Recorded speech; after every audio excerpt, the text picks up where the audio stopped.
My name is Aisha Diallo. I am the Vice President for the Platform for the Empowerment of African Women. I currently live in the U.S., but I'm also Gambian.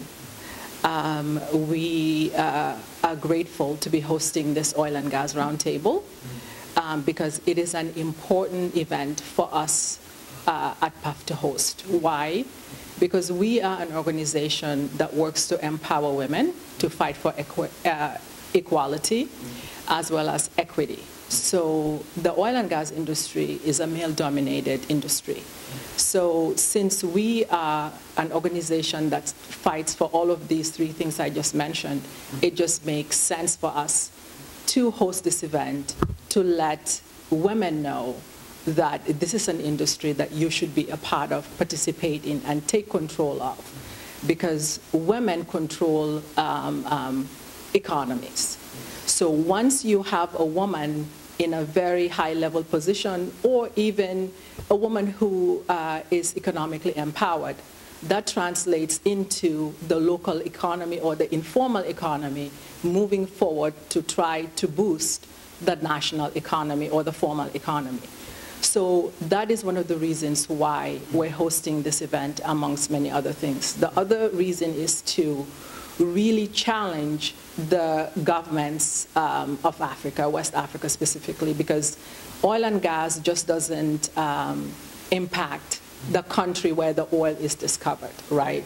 It is an industry that affects all of the countries in the sub-region, right? Because the economies in Africa are intertwined.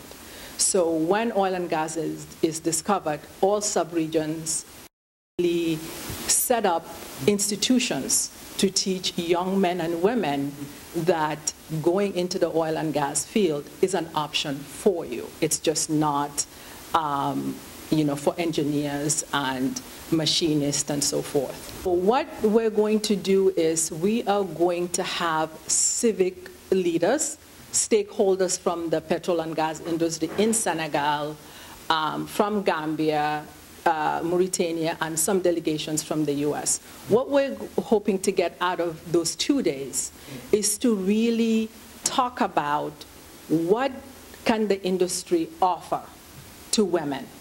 What can the industry offer to young kids who don't know what fields to get into?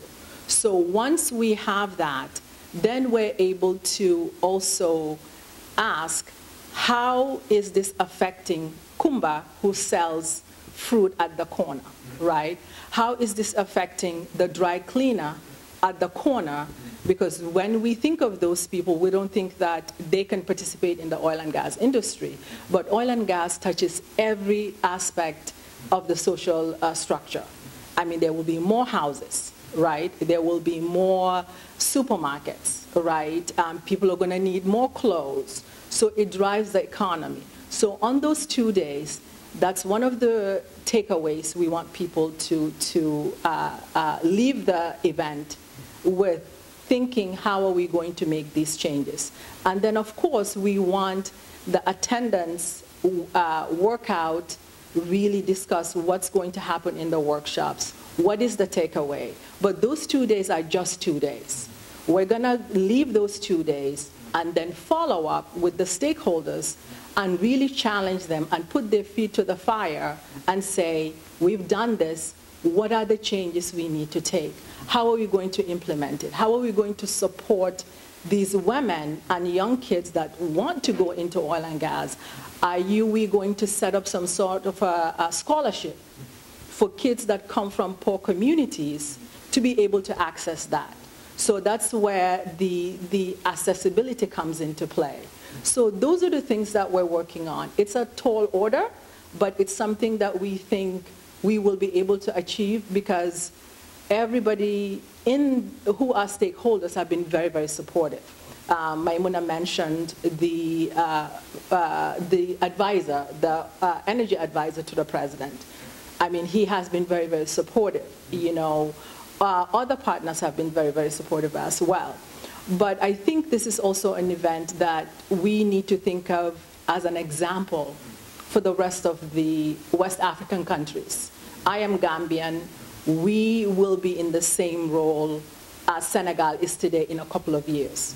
We would want the Gambian delegation coming in to really learn from their counterparts, get some knowledge, take that back to Gambia. That way, they can say, this is what we learned from Senegal, so they will be a little bit ahead of the game because they've seen how first players have done it, so then we can learn from it and make it much more effective. So those are the few things that we're thinking about. So that's an interesting question, because oil and gas is not for just for men, right? It's just that us women have been socialized to go to more gentle, for lack of a better word, occupations, right?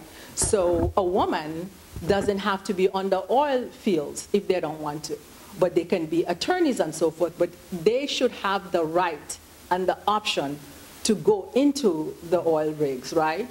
But safe work environments come into place, because you have to make it safe for the man, so it needs to be safe for the woman. So, but it goes back to education. Once we educate the women, they will know that it's not dangerous. Once we educate the husbands, the uncles, the brothers, because we need to have our partners, men as allies, to help us educate women and further this journey along, right? So it's about education. And we think that this event is a first step, right? The rest is coming. So it's a continuation of educating people, engaging people. But the other piece of what you just mentioned is sustainability, right? Because there's climate change, and people talk about how oil and gas affects the climate. So you can definitely institute sustainable methods to help also participate in the environment. Think about how do we have funds to clean up the oceans if there's an oil spill and so forth. That is an industry that women can go to. These young men and women who are getting out of high school thinking of what they want to do. If there's an option for them, they will definitely take that. And I think Senegalese youth are ready for it. Senegalese women are ready for it. So I think stakeholders, the government and institutions need to be ready for it. I think women, my advice to women is be open to new and interesting opportunities.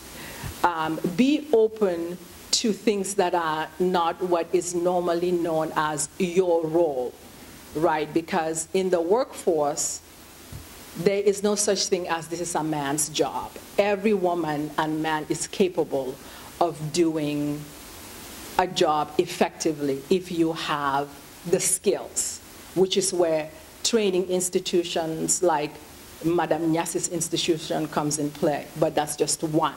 You need several.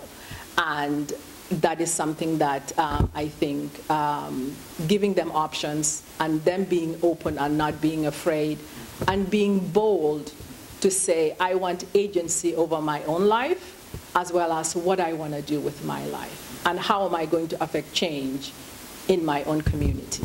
That would be my advice to them. Thank you. Thank you.